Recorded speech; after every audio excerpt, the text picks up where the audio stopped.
ముందుగా పెద్దవాళ్ళందరికీ నమస్కారం, చిన్నవాళ్ళందరికీ big hi. Ghantasala the great. నేను బై ప్రొఫెషన్ నేను ఒక సింగర్ని. ఘంటసాల గారి పాత్ర, ఆయన జీవిత చరిత్ర, ఆ అవకాశం రావడం నాకు చాలా అదృష్టంగా భావిస్తున్నాను. ఎందుకంటే చిన్నప్పటి నుంచి ఆయన పాటలు విని పెరిగి, మా నాన్నగారు ఆయన చాలా పెద్ద అభిమాని ఘంటసాల గారికి. చాలామంది ఉన్నారు అలాంటి వాళ్ళు. ప్రపంచవ్యాప్తంగా తెలుగు సినిమా పాట ఎక్కడున్నా కూడా ఘంటసాల గారి పాట మోగుతూనే ఉంటుంది. సో అలాంటి ఘంటసాల గారి పాత్ర, అలాంటి ఘంటసారి గారి జీవిత చరిత్ర మనందరికీ, ఆయన పాటలు ఒకటే తెలుసు, కానీ ఆయన ఎంత కష్టపడ్డారు, ఆయన ప్రయాణం ఎలా ఉంటుంది, ఎలా జరిగింది అనేది ఈ సినిమాలో మీ అందరూ చూస్తారు. ఇంత గొప్ప అవకాశాన్ని ఇచ్చిన మా డైరెక్టర్ గారు రామారావు గారికి మనస్ఫూర్తిగా ధన్యవాదాలు తెలియజేస్తున్నాను. ఈ సినిమా చాలా చాలా కొంతమంది ఆల్రెడీ శ్రీకాకుళం వైపు, అలాగే విజయనగరం వైపు సినిమా చూసిన వాళ్ళు ఉన్నారు. చూసిన వాళ్ళందరూ కూడా చాలా చాలా చాలా భావోద్వేగానికి గురయ్యారు. ఎందుకంటే ఘంటసాల గారిని చాలా దగ్గరగా చూసాము, ఆయన గురించి ఇంకా ఎన్నో తెలియని విషయాలు తెలుసుకున్నాము అని వారి భావాలని వ్యక్తపరచడం జరిగింది. కాబట్టి డిసెంబర్ 12వ తారీఖున థియేటర్లో ఈ మూవీ రిలీజ్ అవ్వబోతోంది.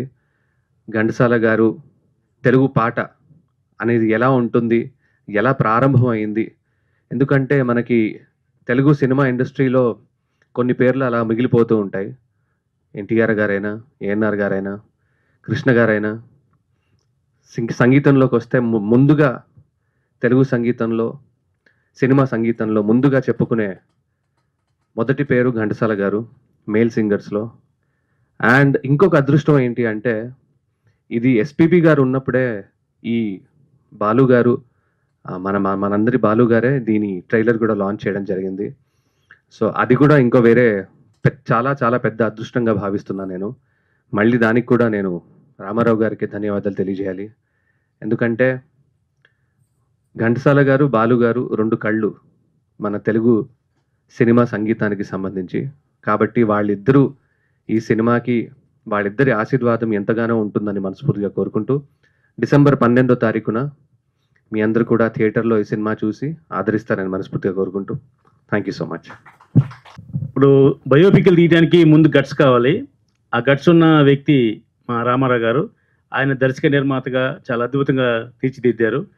ఈ సినిమా ట్రైలర్ చూసి అందరూ స్పందిస్తారు, కానీ నేను పూర్తిగా సినిమా చూసా. సినిమా చూసి ఇది సినిమా అని తెలిసి కూడా నేను కూడా 4 సార్లు కళ్ళు నీళ్ళు పెట్టుకున్నా. అంత గొప్ప సెంటిమెంట్ సినిమా, అంత ఎమోషనల్ సినిమా. అంటే ఎందరో మహానుభావులు అంటారు కదా, అందరో మహానుభావుల్లో ఒకరైన ఘంటసాల గారి గురించి జీవిత చరిత్ర తీయటం గురించి ఎంత గొప్పగా తీశారని అంత గొప్పగా తీశారు. నేను ట్రైలర్ చూసానికి మెసేజ్ పెట్టా, సార్ ఇది మళ్ళీ ఒక సావిత్రి గారి సినిమా అంత గొప్ప సినిమా, మహానటి సినిమా అంత అవుద్ది, గొప్పది అవుద్ది సార్ అంటే ఆయన థ్యాంక్ యూ సార్ అన్నారు. సినిమా తీసుకొచ్చి చూపిస్తే నాతో పాటు ఇంకో పెద్ద ఆయన కూడా, ఒక ప్రొడ్యూసర్, డిస్ట్రిబ్యూటర్, సీనియర్ ఆయన చూసి ఆయన కూడా ఎంతో గొప్పగా ఉంది సత్యనారాయణ, ఇంత గొప్ప సినిమాని తీయటం అనేది ఎవరి వల్ల సాధ్యం కాదు, రామారావు గారి వల్ల సాధ్యమైందని చెప్పడం జరిగింది. ఒక మంచి సినిమాని ప్రోత్సహించడానికి మనందరూ ముందుండాలి. ఈ తరం వాళ్ళకి ఘంటసాల గారి గొప్పతనం తెలియకపోవచ్చు, కానీ మా తరం వాళ్ళందరికీ కూడా ఘంటసాల గారు ఎంత మహోన్నత వ్యక్తో, ఎంత గొప్ప వ్యక్తో మా అందరికి తెలిసిన వ్యక్తి. అటువంటి వ్యక్తి గురించి అంత గట్స్గా సినిమా తీసి బిజినెస్ అవుద్దా అవదా, డిస్ట్రిబ్యూటర్ కొంటారా ఏమీ లేకుండా 12వ తారీఖున సినిమా రిలీజ్ చేస్తున్నారు. నేను ఆ సినిమా చూసిన తర్వాత రామారావు గారు ఒకటి చెప్పా, ఈ సినిమా గురించి నేను మా నుండి ఏ కావాలని నేను చేస్తాను సార్, వాలంటరీగా. మీకు 100 థియేటర్లు కావాలా, 200 థియేటర్లు కావాలా, పబ్లిసిటీ కావాలా, ప్రమోషన్ కావాలా, ఏం కావాలి నేను చేస్తాను సార్ అని చెప్పేసి నేను చెప్పడం జరిగింది. ఈ సినిమాని చూసిన ఏకైక వ్యక్తి చదలవాడ శ్రీనివాసరావు గారు. ఆయన చూసి తన అద్భుతమైన ఆయన ఎఫెక్షన్ ఏంటంటే ఆయన మాటలో చెప్పలేకపోయారు. అంత గొప్పగా మాట్లాడి ఈ సినిమాని మనల్ని ఎక్కడికో తీసుకెళ్ళిపోయింది సత్యనారాయణ, ఇది గొప్ప సినిమా అవుతుంది, ఇది డెఫినెట్గా ఇది మరో మహానటి లాంటి సినిమా అవుతుంది ఇది అని చెప్పడం జరిగింది. ఏది ఏమైనా రేపు డిసెంబర్ 12వ తారీఖున సినిమా విడుదలవుతుంది. మనం అందరూ చూద్దాం. ఈ తరం వాళ్ళు కాదు, మా తరం వాళ్ళు, మన తరం వాళ్ళు అందరూ చూసే సినిమా ఇది. ఈ తరానికి కూడా ఘంటసాల అంటే ఎంత గొప్ప వ్యక్తో తెలియజేయడానికి చేసిన ప్రయత్నం ఇది 100% సక్సెస్ అవుతుంది. దీన్ని రామారావు గారికి నేను చేతులెత్తి దండం పెడుతున్నా. ఎందుకంటే 100 సినిమాలు చూస్తాం మనం, 100లో అట్లీస్ట్ ఒక్క సినిమా అయినా ప్రేక్షకులు హద్దుకునే ఉంటుందంటే ఈ ఒక్క సినిమాయే ప్రేక్షకులను హత్తుకుంటుంది. అంత గొప్ప సినిమా తీసిన రామారావు గారికి ధన్యవాదాలు. ఎందాక చెప్పారు ఆయన సినిమాకి అసిస్టెంట్ డైరెక్టర్గా పనిచేసిన అతను సూపర్ హిట్ సినిమా కొట్టిన లిటిల్ హార్ట్స్ సినిమా కొట్టిన ఆదిత్య. The great thing. ఎందుకంటే ఆయన అసిస్టెంట్ డైరెక్టర్గా తీసిన సినిమా ఇంకా రేపు 12 రిలీజ్ అవుతుంది. ఈయన తీసిన సినిమా ఆల్రెడీ సూపర్ హిట్ అయిపోయింది. అలాగే కర్రీ బాలాజీ ఈ సినిమాకి ఎంత కష్టపడి పనిచేశాడో నాకు తెలుసు. ఆయన చెప్పినట్టుగా నేను కూడా దాంట్లో వివి గిరి గారి పాత్ర ఒక నిమిషం ఉంటుంది ఆ పాత్ర, అది నేను నటించాను. అంటే ఈ అందరినీ కూడా కావాలని కలుపుకుని అందరితో నటించారు. దీంట్లో రావుపల్లి రాంబాబు ఇంకా చాలామంది నటినట్లు యాక్ట్ చేశారు. వాళ్ళందరూ కూడా ఇండస్ట్రీకి సంబంధించిన వాళ్ళు కాబట్టి ఇది డెఫినెట్గా ఒక్కొక్కళ్ళు 10 మంది చెప్తే సినిమా ఇది సూపర్ హిట్ అవుతుందని చెప్పి నేను తెలియజేస్తున్నా. ఇది ఏదేమైనా ప్రెస్ మీట్ల ద్వారా మా సాయి సతీష్ అద్భుతంగా ప్రేక్షకుల దగ్గరికి అలాగే డిస్ట్రిబ్యూటర్ల దగ్గరికి మీడియాకి బాగా కవర్ చేస్తాడు. మంచి టెక్నీషియన్, అతను మంచి పిఆర్ అతను. కాబట్టి అతను కూడా అభినందిస్తూ ఈ సినిమా డెఫినెట్గా సక్సెస్ అవ్వాలి కాదు అవుతుంది అని గంటాపదంగా నేను చెప్పగలిగిన వ్యక్తిని. నేను సీనియర్ ప్రొడ్యూసర్గా ఏ సినిమా ఆడుతుందో ఆడదో ముందే చెప్పగలిగిన స్థామత ఉంది. ఈ సినిమా ప్రేక్షకుల ఆదరణ పొందుతుంది ఖచ్చితంగాను. మన మనసున్న ప్రతి వ్యక్తి ఒక్కసారి టికెట్ కొన్ని సినిమా చూస్తే మీ మనసు ఎంతో ఎక్కడికో వెళ్ళిపోద్ది. కాబట్టి ఈ సినిమా చూడండి చూడండి చూడండి అని చెప్పి రిక్వెస్ట్ చేస్తున్నాను. థ్యాంక్ యూ అండి. ఈ కార్యక్రమానికి ఇచ్చేసిన మా సోదరి శోభారాణి గారికి అలాగే ఆదిత్య గారికి బాలాజీ గారికి ఇంత కష్టపడి సినిమా తీసిన రామారావు గారికి అలాగే హీరో గారికి అందరికి కూడా ధన్యవాదాలు తెలియజేస్తూ సెలవు తీసుకుంటున్నా. Thank you. అందరికీ నమస్కారం. ఘంటసాల గారి గురించి చెప్పేంత స్తోమత నాకు లేదు. అయినా ఆయన గురించి కొన్ని విషయాలు ఈ ప్రెస్ ముఖ్యంగా చెప్పాలా అనుకుంటున్నాను. ఘంటసాల గారు మనకి పాటలు పాడుతున్నట్టు ఒక ప్లేబ్యాక్ సింగర్గా తెలుసు. ఈ కాలం వాళ్ళకి ఇంకా తెలీదు. బట్ మా మా మా కాలంలో మేము ఘంటసాల గారిని బాగా అప్యాయంగా మేము ప్రేమించేవాళ్ళము. ఘంటసాల గారు గురించి మనం చెప్పాలంటే he is a Patriot. First ఆయన కర్ణాటక సంగీతం నేర్చుకోవడమే కాదు, ఆయన క్విట్ ఇండియాలో కూడా ఆయన పాల్గొని 18 days 18 months I think he was in jail అన్నమాట. అంటే ఆయనకి స్వాతంత్ర సమరయోధుడని కూడా చెప్పొచ్చు మనం ఘంటసాల గారిని. ఆ తర్వాత తను సినిమాలోకి వచ్చి సినిమాలో ఎంతో కష్టపడ్డారు. బట్ కష్టపడినా ఒక హిమాచలం అంత ఎత్తుకు ఎదిగారు మన సినిమా ఫీల్డ్లో. ఘంటసాల గారి గురించి ఒక సినిమా తీయాలని అనుకోవడం రామారావు గారు నిజంగా చేసిన ఒక అద్భుతమైన పని. ఘంటసాల గురించి మనం మాట్లాడాలి అని ఈ సభని చేసి మమ్మల్ని పిలవడం కూడా మా అదృష్టంగా భావిస్తున్నాము. ఘంటసాల గారి గురించి చెప్పాలంటే తిరుమల తిరుపతి గురించి తెలియని వాళ్ళంటూ ఉండరు. తిరుమల తిరుపతిలో అన్నమాచార్య తరువాత, అన్నమాచార్య గారి గురించి అందరికీ తెలుసు, 15th century. ఆయన తరువాత తిరుమల తిరుపతి దేవస్థానం లోపల గాయకుడుగా దేవుణ్ణి ఆరాధించే ఒకే ఒక వ్యక్తి ఘంటసాల గారు. అంత ఉన్నతమైన ఒక వ్యక్తి. అంత అంటే ఈవెన్ దేవుడి సన్నిధిలో కూడా అన్నమాచార్యుల తర్వాత తననే వాళ్ళు ఇచ్చేశారు. And also is Tirumala Tirupati ఆస్థాన విద్వాంసులైన చివరి వరకు హీ వాజ్ ద ఆస్థాన విద్వాంసులుగా ఉన్నారు. ఆయన గురించి చెప్తూ పోతూ ఉంటే ఒక సినిమా కాదు 10 సినిమాలు తీయచ్చు. ఒకసారి ఒక వేదిక మీద కాదు 100 వేదికల మీద మనం చెప్పొచ్చు. 10,000 సాంగ్స్ కంటే ఎక్కువ పాడారు. 100 మీద సినిమాలకి ఆయన సంగీతం వహించారు. మనం ఇప్పుడు కూడా చూస్తూ ఉంటాము. మాయాబజార్ సాంగ్స్ అందరికీ బాగా తెలుసు. దాని సంగీతం ఘంటసాల గారే. మాయాబజారు, గుండమ్మ కథ అన్ని ఆణిముత్యాలు, ఒకటి కాదు. అప్పుడు ఆ సాంగ్స్ ఇప్పటికీ ఎవర్ గ్రీన్ సాంగ్స్ అది. కాబట్టి ఘంటసాల గారి గురించి ఒక సినిమా తీసి దానిని నిజంగా మీరు పెట్టడం అసలు ఒక అద్భుతమైన యజ్ఞం అని చెప్పాలి మనము. ఈ సినిమాకి గవర్నమెంట్ షుడ్ హెల్ప్. ఎందుకంటే ఒక మహోన్నతమైన వ్యక్తి, ఒక ఘంటసాల గురించి చెప్పడానికి అసలు మన యొక్క వర్డ్స్ ఆర్ నాట్ ఎనఫ్. అటువంటి ఒక మహోన్నతమైన వ్యక్తి మీద ఒక సినిమా తీశారంటే గవర్నమెంట్ చాలా హెల్ప్ చేయాలి. ఆయనకి పద్మశ్రీ కాదు ఇంకా చాలా అవార్డులు ఇవ్వాలి. అవన్నీ ఎందుకు గవర్నమెంట్ చేయట్లేదో నాకు ఇప్పటికీ అర్థం కాదు. మన సినిమా పెద్దలు డెఫినెట్గా ఈ విషయాన్ని గవర్నమెంట్ వరకు తీసుకెళ్ళి ఆయనకి అన్ని పురస్కారాలు దొరకాలి. ఒక్క పద్మశ్రీతో వదిలేస్తే ఎట్లా? ఎంత పెద్ద మహోన్నత వ్యక్తి. అటువంటి ఒక వ్యక్తి గాన గంధర్వుడు. ఆయన గురించి ఒక సినిమా తీసి అది చూసే భాగ్యం మనకు లభించినందుకు రియల్లీ శిరస్సు నుంచి పాదాభివందనం చేస్తున్నాను మీకు. Very good. అండ్ హీరోగా మీ గొంతు చాలా బాగుంది. అంటే ఆ గొంతు ఒకటి చాలా ఏదో ఒక హీరో లాగా లేకుండా గొంతు ఘంటసాల గారికి ఈక్వల్గా మీకు ఉంది. Really it is very good. And ఈ యొక్క సభకు నన్ను ఆహ్వానించినందుకు నేను నిజంగా చాలా హ్యాపీ ఫీల్ అవుతున్నాను. నేను ఎన్నో సభలలో వెళ్ళాను, మాట్లాడాను.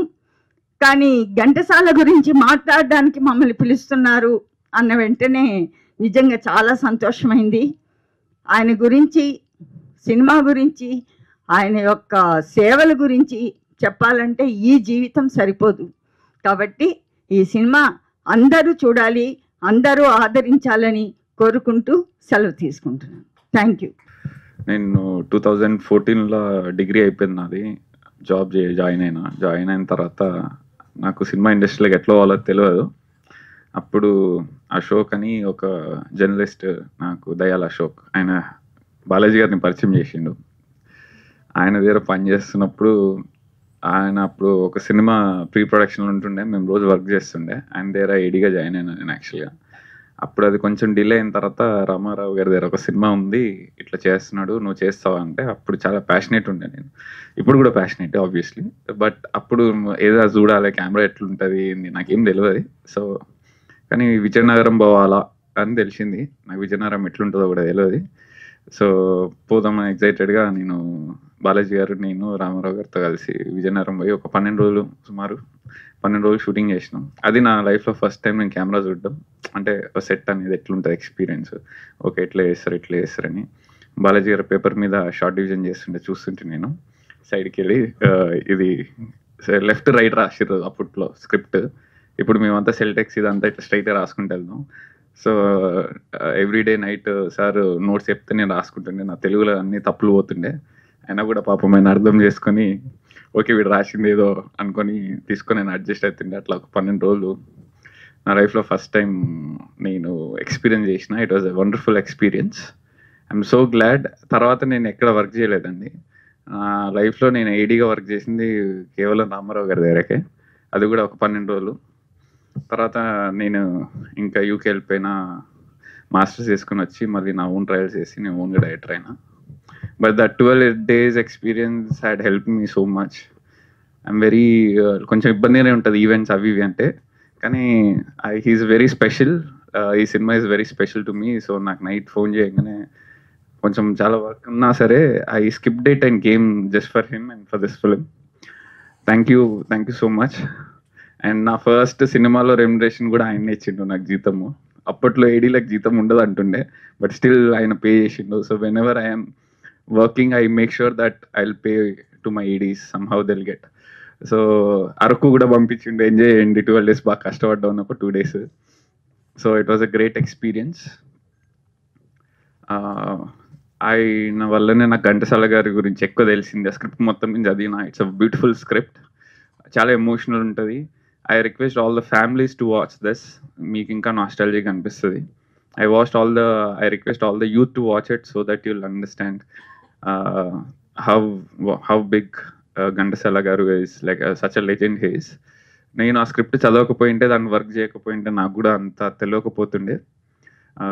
But he's a legend and I'm so glad to work for this film. I wish all the success.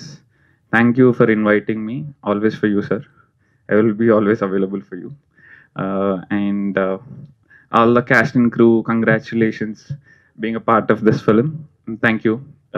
Hope everybody would watch and enjoy the film on December 12th. Thank you. నాకు మాట్లాడడం రాదు first, కానీ ఒక్కటి చెప్పగలండి, కష్టపడితే success వస్తుందని ఘంటసాల గారు నిరూపించారు. అలాగే తర్వాత ఆదిత్య నాకు తెలుసు ఆయన ఎంత కష్టపడేవాడు. ఆ రోజుల్లోనే ఏదైనా చెప్తుంటే సార్ ఇలా కాదు అలానే డైలాగ్ విషయంలో కానీ షార్ట్స్ విషయంలో కానీ మంచి మంచి సజెషన్స్ ఇచ్చేవాడు. అతను ఎంత కష్టపడాడో తెలుసు. ఆ కష్టానికి తగ్గట్టుగా ఈరోజు రైటర్గా, డైరెక్టర్గా, ప్రొడ్యూసర్గా మంచి సక్సెస్ఫుల్ ఇప్పుడు ట్రెండింగ్ డైరెక్టర్గా ఉన్నాడండి. Really great. అలాగే కష్టపడితే 100% సక్సెస్ వస్తుందని వీళ్ళందరూ నిరూపించారు. సో అలాంటి కష్టమే మా రామారావు గారు పడ్డారు ఈ సినిమా కోసం. ఒరిజినల్ లొకేషన్స్కి వెళ్ళి షూట్ చేయడానికి కోసం, లేదా ఘంటసాల లాగా ఒక నటుని తీసుకురావడం కోసం. అలాగే వీళ్ళున్న పాత్రలన్నీ మీరు చూస్తే ఆల్రెడీ ఏదైతే జనరల్గా బయట ఉన్న పాత్ర చాలా దగ్గరగా ఉంటుంది.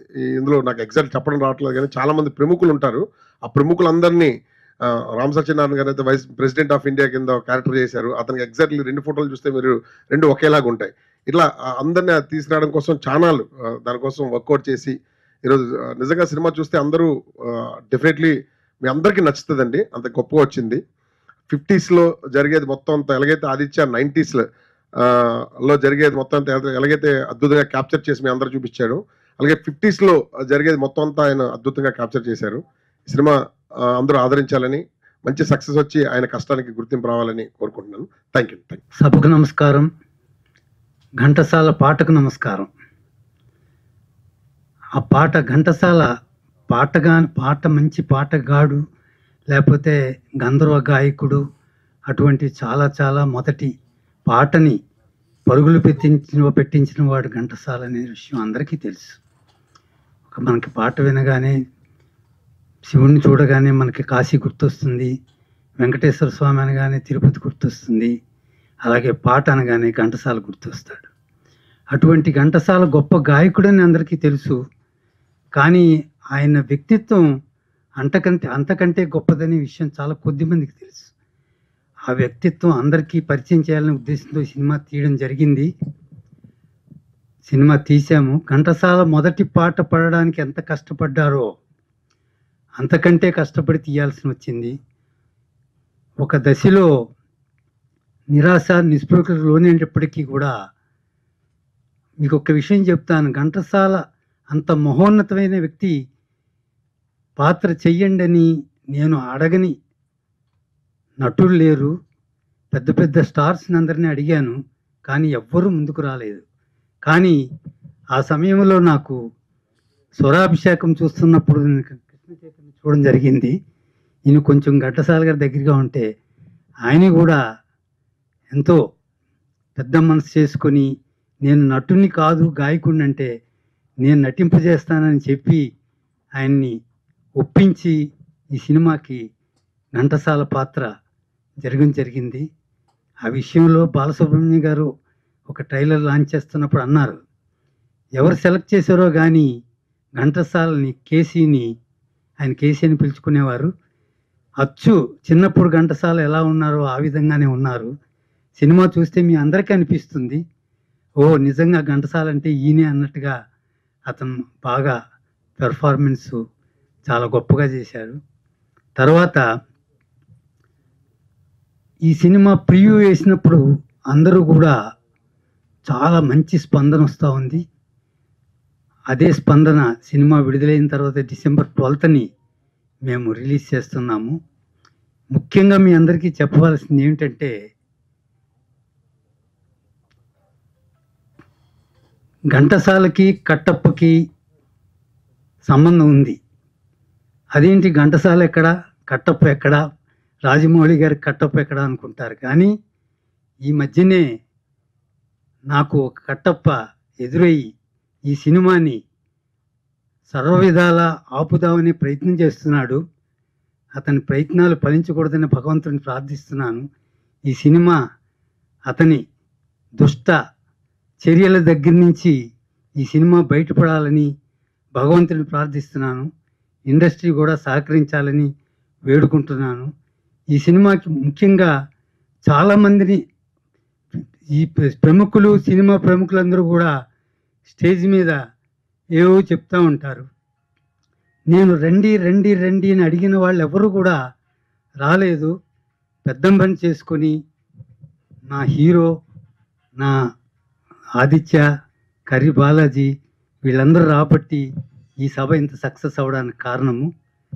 నన్ను ఎన్ని శక్తులు అడ్డుపడినా సరే ఈ సినిమా డిసెంబర్ 12వ తారీఖుని విడుదల చేస్తున్నాను. దయచేసి మీ పత్రికా ముఖంగా ఎలక్ట్రానిక్ మీడియాగా దీని విస్తృతమైన ప్రచారం చేసి నన్ను ఘంటసాల సినిమాని విజయం. ఘంటసాల గారు కూడా చాలా కష్టాలు పడ్డారు. అప్పుడు ఇటువంటి కట్టప్పులు ఉండేవారు కారు. ఇప్పుడు కట్టప్పులు అనేవాళ్ళు ప్రవేశించి వెన్నుపోట్లు ఈ సినిమాని ఆపడానికి సర్వ విధాల ప్రయత్నిస్తున్నాడు. అతని ప్రయత్నం ఫలించకూడదనే విషయాన్ని నేను పత్రికాముఖంగా ప్రార్థిస్తున్నాను. Thank you. ఘంటసాల గారి జీవితంలో ఎన్ని ఉత్థాన పతనాలు ఆయన ఎదుర్కొన్నారో ఆ సినీ చిత్ర నిర్మాణంలో రామారావు గారు కూడా చాలా ఇబ్బందులు ఎదుర్కొన్నారు. ఒక స్త్రీకి ప్రసవ వేదన తెలుస్తుంది, అది స్త్రీకి మాత్రమే తెలుస్తుంది. అలాగే ఒక చిత్రం నిర్మించి దర్శకత్వం చేయాలి, మొత్తం బాధ్యతలన్నీ తన భుజాల మీద వేసుకుని వారు ఎంచుకున్న వారందరితోటి కోఆర్డినేషన్ చేసుకుంటూ, ఎందుకంటే సినిమా అంటే ఆల్మోస్ట్ 21 క్రాఫ్ట్స్ వాళ్ళందరితోటి ఒక కోఆర్డినేషన్ ఉండాలి. ప్రతి రంగంలోనూ దర్శకుడికి నిర్మాతకి అభినవేశం ఉండాలి, అభిరుచి ఉండాలి, తపన ఉండాలి. ఇవన్నీ ఈయనకి ఉండడం వల్ల రామారావు గారికి ఉన్న సౌశల్యత, వినయము, ఆయన చాలా పెద్ద పోస్ట్లో ఉన్నారండి. పోలీస్ డిపార్ట్మెంట్లో చాలా పెద్ద పోస్ట్ అది. చాలా అంత కాంపిటేటివ్ ఛాలెంజింగ్ పోస్ట్లో ఉంటూ ఈ చిత్ర నిర్మాణం చేయడం, ఉద్యోగం ఒక ఛాలెంజ్. అందులో పోలీస్ డిపార్ట్మెంట్లో ఇంకా సవాళ్ళు ఎక్కువ ఉంటాయి. అలాగే సినిమా రంగంలో కూడా చాలా సవాళ్ళు ఉంటాయి. డబ్బులు ఉండడమే కాదండి, కళాత్మకత, రసాత్మకత, ఆ కళాదృష్టి, అన్ని రంగాల్లోనూ ప్రవేశం ఉండాలి. అవన్నీ ఆయనకి మూర్తిభవించి ఉన్నాయి. ఉన్న వాటిని ఆయన ఎంచుకున్న వాళ్ళతో చక్కటి టీంతో ఆయన సినిమా తీశారు. వారు సినిమా తీస్తున్నప్పుడు మధ్యలో వచ్చినవి, తర్వాత వచ్చిన గొడవలు కూడా నాకు కొన్ని తెలుసు. ఏది ఏమైనా ఆయన గానగంధర్వుడు ఘంటసాల గారు. ఆయన ఎంత వినయశీలి, ఎంత జ్ఞానం ఉన్నవారు సంగీతంలో. ప్రపంచ జ్ఞానం అంటే అర్థము ప్రపంచంలో ఉన్నవన్నీ తెలియడం కాదండి. ఆయన పరిధిలో ఆయనకున్నవి చాలా చక్కగా, నిరాడంబరంగా, వినయంగా అందరితోటి. ఘంటసాల గారు డైరెక్టర్లతో, ప్రొడ్యూసర్లతో, హీరోలతో, స్వరకర్తలతో, గాయకులతో, even a small technician rhythms వాయించే వాళ్ళతో కూడా అందరితో బాబు ఎలా ఉంది, ఇలాగా అలాగా అని మాట్లాడుతూ ఎంతో వినయంతో పైకి ఎదిగిన, హిమోన్నత స్థాయికి ఎదిగిన వ్యక్తి ఘంటసాల గారు. అలాంటి వ్యక్తి జీవితాన్ని ఒక చిత్రం తీయాలి అంటే ఆల్మోస్ట్ అటువంటి లక్షణాలు ఉండాలండి. రామారావు గారికి అవన్నీ ఉన్నాయి. With your wonderful applause and claps I have seen him. పర్సనల్గా నేను రామారావు గారిని చూశాను. ఆయనకున్న ఓపిక, శ్రద్ధ, వినయము, వినడము, విని అర్థం చేసుకోవడము, పని చేయించడం, అవసరమైతే ఆయన కూడా దిగి చేయడం, ఇన్ని లక్షణాలు ఉన్నాయి.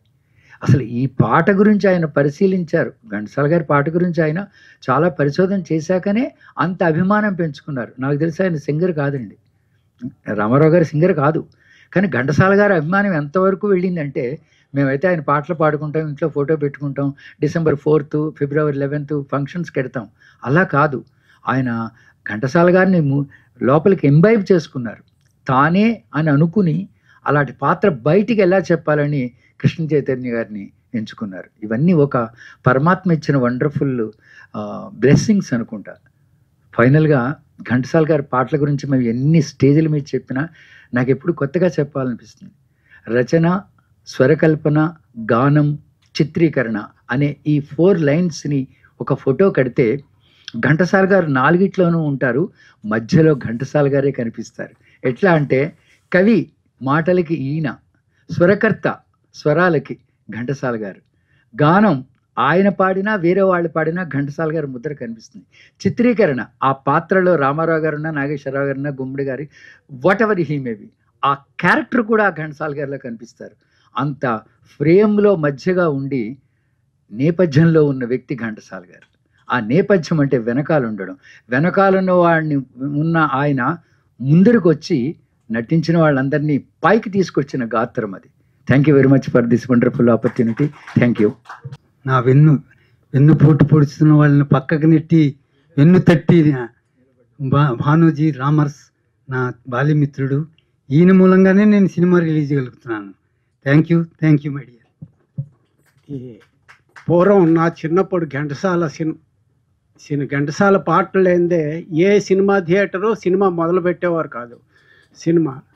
అటువంటి సినిమా మొదలుపెట్టినప్పుడు హే కృష్ణ ముకుంద మురారి, మన వెంకటేశ్వర, ఏడుకొండలవాడ వెంకటరమణ పాటలన్నీ వస్తూ ఉండేవి కదా.